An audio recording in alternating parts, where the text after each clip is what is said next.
పడుతుందిరా. కాసేపు ఓపిక పెట్టన్నా, ఓట్లన్నా పదరా. అమ్మా, నన్ను క్షమించమ్మా. రాత్రి నాన్నగారు కళ్ళ కొనపడ్డారమ్మా. మామూలుగా కాదు, ఎమ్మెల్యేగా గెలిచినప్పుడు పూలమాలతో ఊరేగారే అలా కనపడ్డారు. అమ్మా అమ్మా, కనిపించి ఏం చెప్పారో తెలుసా? ఈసారి కూడా నువ్వు ఎమ్మెల్యేగా గెలవాలి, నిన్నెప్పుడు ఎమ్మెల్యేగానే చూడాలి, అందుకు అమ్మని ప్రచారానికి తీసుకెళ్ళు అన్నారు. నన్ను ఆశీర్వదించమ్మా. నాకు మంచి ఇష్టం ఉండదు, చెడే ఇష్టం, అదే చేస్తాను అంటే నా చేత ఈ వికల్పం చేయించారు కదా. నువ్వు రాకపోతే ఏం జరుగుతుందో తెలుసా? ఏం జరగదు.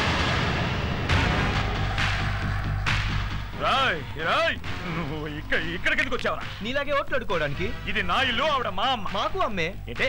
అదే మా క్యాండిడేట్ వాళ్ళ అమ్మ. అమ్మ ఓటు నాది, అమ్మ ప్రచారం వల్ల వచ్చే ఓట్లన్నీ నావే. కాదు, నావి. నువ్వు విత్డ్రా చేసుకుంటే మంచిది.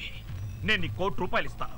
పట్నం వెళ్ళి ఏదైనా పెద్ద హోటల్ పెట్టుకుని బతుకు, సొంత ఇల్లు కట్టుకుని అందులో అడుగు పెట్టావు. తను వెళ్ళేది ఇంట్లో కాదు బ్రదర్, అసెంబ్లీలోకి. ఎక్కడి నుంచో వచ్చి వీళ్ళందరినీ రెచ్చగొడుతున్నావు, నాకు నిద్ర లేకుండా చేస్తున్నావు. మర్యాదగా చెప్తున్నాను, వెళ్ళిపో.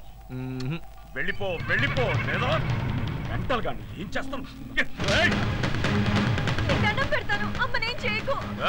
వెళ్ళమని చెప్పవే, లేదా అమ్మని గొంతు చంపేస్తాను. చెప్పవే.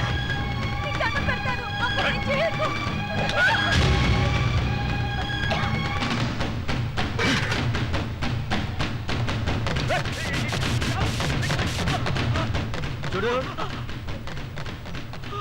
పోటీ నీకు నీ చెల్లికి, పగ నీకు నాకు.